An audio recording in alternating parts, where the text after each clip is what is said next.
That's a helpful tip. And I'm wondering, even on the heels of that, you just mentioned being trapped in a room for a specific amount of time, right?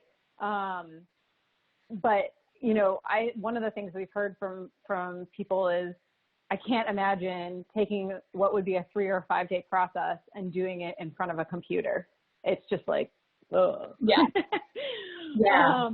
But I think all of you have had experience since this began doing those longer blocks of time to really drive toward what are pretty incredible outcomes. And so what would be your recommendation or your tips for what helps it feel like the flow keeps moving, or what you've been most excited about that maybe has made it not feel daunting? Like it's not a punishment to be in a 3-hour time block.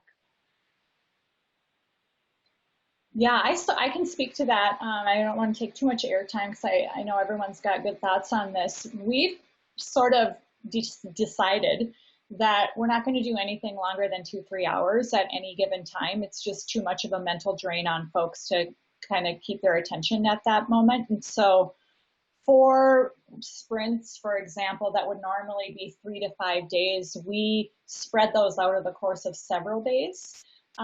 And sometimes several weeks.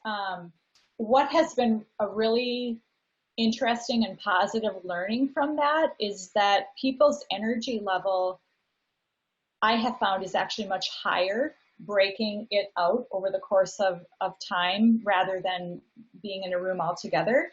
I think my hypothesis is that the reason that is that giving people more time and space to think on their own breaks in sort of the sets of activities that you would normally do in a sprint is really energizing to those people like me who are sort of slower thinkers and who need to sort of ruminate on things for a little bit.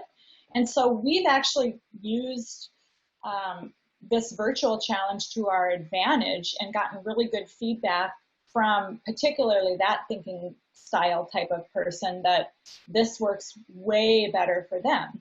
And so the challenge is like, okay, that's great. Now how do we keep the people who are more extroverted and who feed, like Megan maybe, who feed off of other people's energy, how do we keep them engaged? And so we've been doing things like putting together packages of materials that we send in advance of the session, so they've got things in their hands to work on, and taking breaks during the sessions,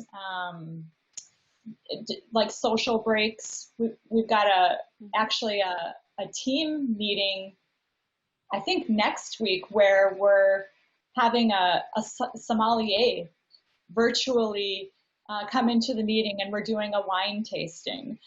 So it's just fun things like that to keep engagement high and kind of to appeal to all different thinking styles.